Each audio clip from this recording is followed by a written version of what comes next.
The Beatles with Drive My Car, track 1 from their 1966 album Yesterday and Today, released 50 years ago tomorrow. Following up the group's classic Rubber Soul album was never going to be easy, but the Beatles gathered together at number 2 Abbey Road Studios to begin work on the Yesterday and Today album. All right, that's not true. Let's be honest. None of that actually happened. The Beatles never made an album called Yesterday and Today.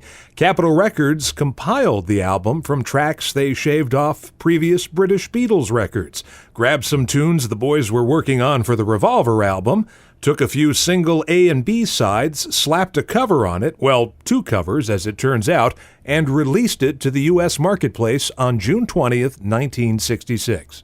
In fact, Drive My Car was really the first cut on the British Rubber Soul album, whereas in America, Capitol took I've Just Seen a Face from side 2 of the British Help album and stuck it on the front of the American version of Rubber Soul. Look, it's a complicated mess.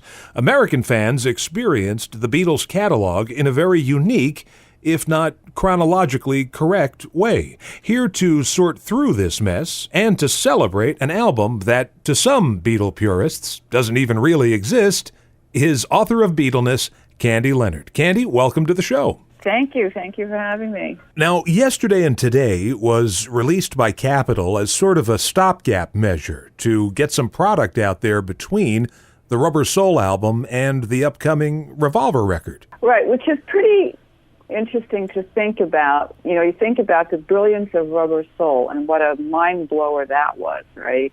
And then, 8 months later, Revolver comes out. And so we needed something in between, as if those were not enough, you know. So there, but yeah, it came out in that period between the two of them, and I can tell you from the fans I interviewed for Beatleness, it was a really beloved album, and still is. I mean, you know, if you want to call it a collection rather than an album. But, yeah, I mean, Capitol just wanted to, you know, keep the machine going. So let's take a look at where these songs come from. Act Naturally and Yesterday were from the British Help album, released as both sides of a single here in the U.S.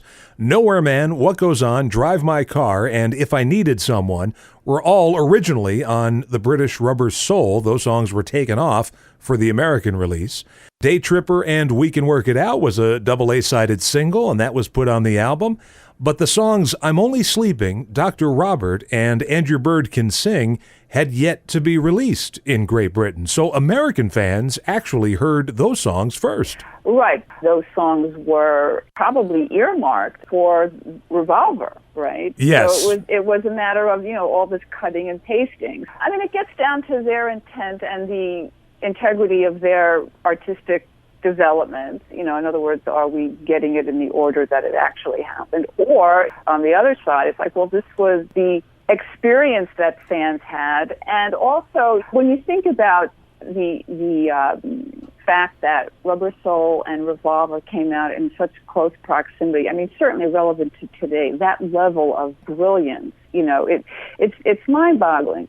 So this thing comes out in between. So to fuss over the distortion of the trajectory for a period of less than a year, on the one hand, is silly, but on the other hand, speaks to how quickly they were evolving. We're talking with Candy Leonard, author of the book Beatleness, about the 50th anniversary of the Beatles' Yesterday and Today album, or compilation, or however you want to look at it. I think Capitol's creation of this album did work to the detriment of the American Revolver, because the songs they took from the British Revolver, I'm Only Sleeping, Dr. Robert, and Your Bird Can Sing, were all John songs. So when the American version of Revolver comes out, it looks like John just went on vacation. He's only got 2 cuts on the record. Yeah, it is Paul heavy. Right. So in your book, Beatleness, when you spoke to first-generation Beatle fans and their memories of these albums coming out, what was their reaction to Yesterday and Today? They loved it. Absolutely loved it. You know, even the repeats, because like you were saying, you had the 45, but it's more convenient to have it in one place. I mean, people are saying that still today about the pure McCartney right. set. Oh yeah, I have it already, but it's nice to have it in one place. So, there's this kind of just this thrill about it. And they noticed, again, that how the Beatles were changing. The more complicated lyrics, the I'm Only Sleeping. I mean, many people consider that the first psychedelic song. I'm not sure I would necessarily agree with that, but it has certain elements of that. And, of course, it was recorded around the same time as the stuff that is generally regarded to be the early psychedelic stuff, much of which was, of course, drug-induced. We didn't know that at the time. Right. But this one made sense to fans. The experience of being woken up but wanting to be left alone to sleep and dream is universal and especially familiar to teenagers. Despite the song's strangeness, fans could relate to it. They were encouraged again to reflect on states of mind and to understand mundane experiences in a new way. Even if you were not a drug user, which is a strange way of saying it, but right.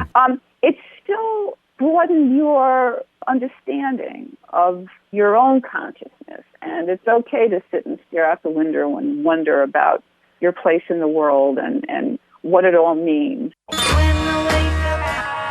We're talking to Candy Leonard, author of the book Beatleness, about fan reaction to the Yesterday and Today album. What else were they saying in the book? I mean, of course, the cover was the big thing. Sure. I mean, that's what people were really... And if people don't remember, the original cover of the album was a photo of the Beatles in butcher smocks surrounded by chunks of meat and cut up baby dolls. Right. And it's been suggested that this was the Beatles' comment on how they felt about Capitol Records chopping up their albums. That's actually not true. No, it's not true. But what's so interesting about that as the explanation is that it made sense to fans because by this point, the Beatles were occupying a place in the lives of baby boomers that was really a historically unprecedented thing. And so, everything they said was scrutinized. I mean, certainly from Rubber Soul on, there was this sense of, this was not just entertainment. They were communicating important things to their fans.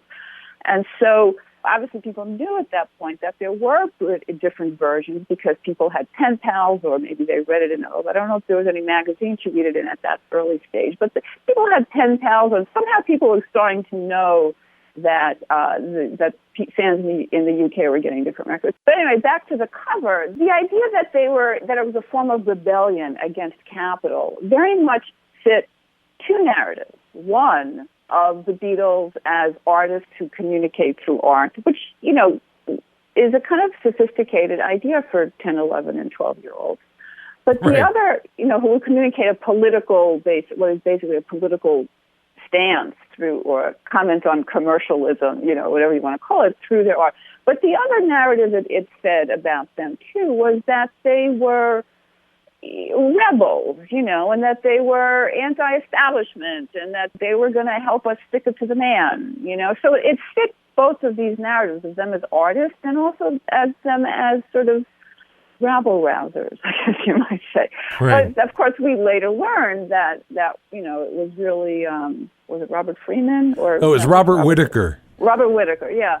They were playing around, and the Beatles were more than happy to oblige a guy who was going to shake it up a bit and had some avant-garde ideas for some photos. So it was very much of the moment, the whole thing, the first cover, the controversy, and the change were all just, there's something about it that they're sort of parables of the times in that whole thing. Well, it's interesting because if you see the other photos from that shoot, it was sort of a conceptual series of photographs highlighting dark humor.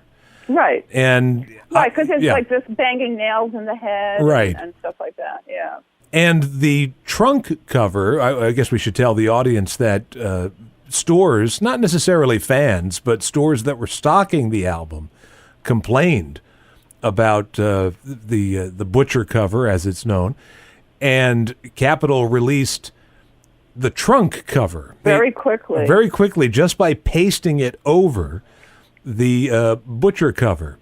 And, of course, if you have a Butcher cover and you're able somehow to get the trunk cover off of it, I know fans steamed it off and probably destroyed a lot of records in the process. Yeah, apparently. I mean, there's some of them are, some people have them where you can see the other one underneath, which I guess are, in terms of value, I suppose those are maybe worth the most if they're in good condition, but you can see the other one underneath.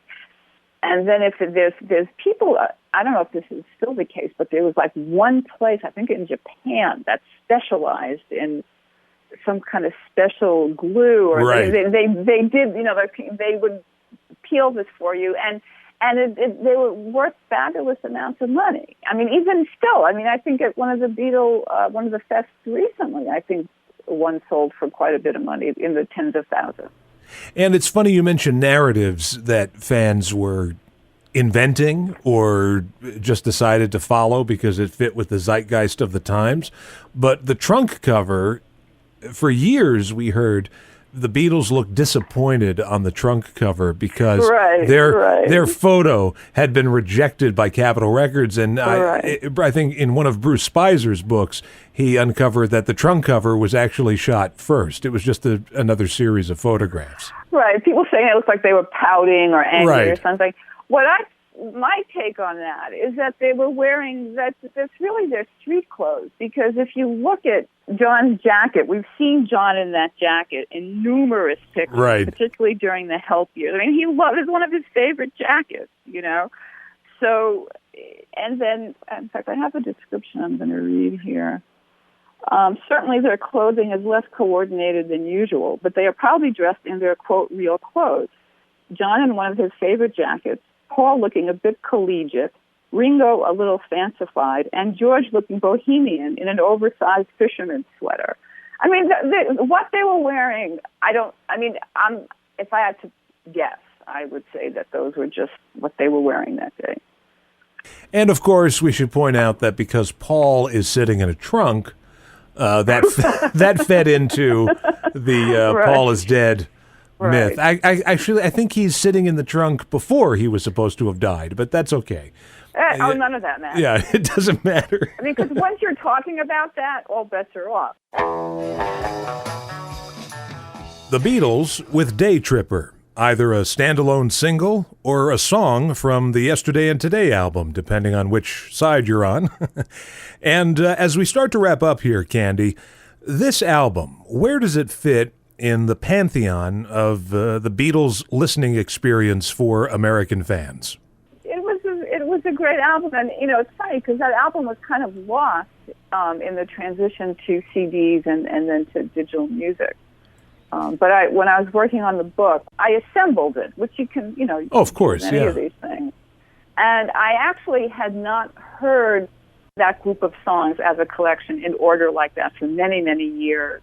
And what a joy that was!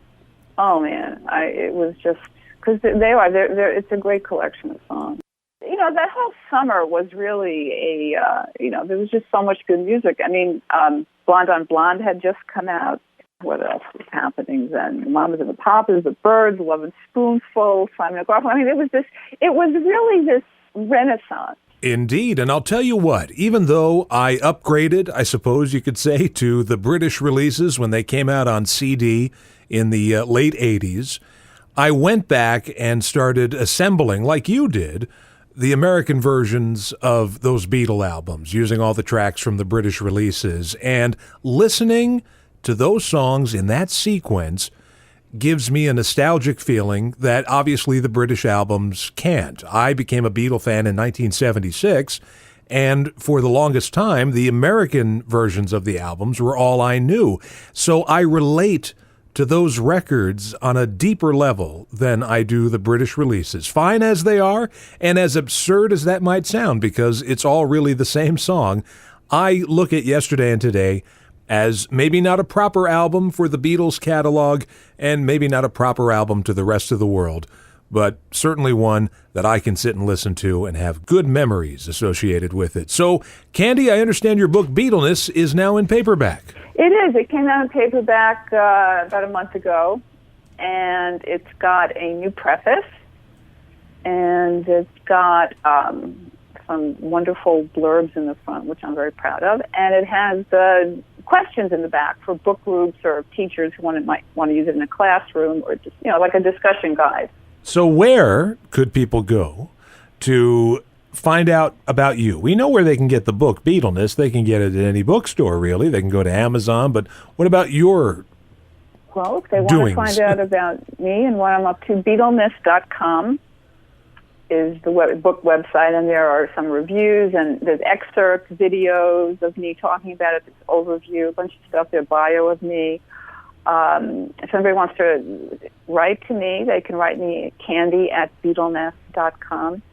Yeah, it's available in at bookstores, Amazon. All the usual places. It's a great Father's Day gift. That's what I wanted There you to go. say. Yeah. All right, Candy, well, I want to thank you so much for coming on and chatting about the 50th anniversary of Yesterday and Today. Thank you. It's been a lot of fun. Take care.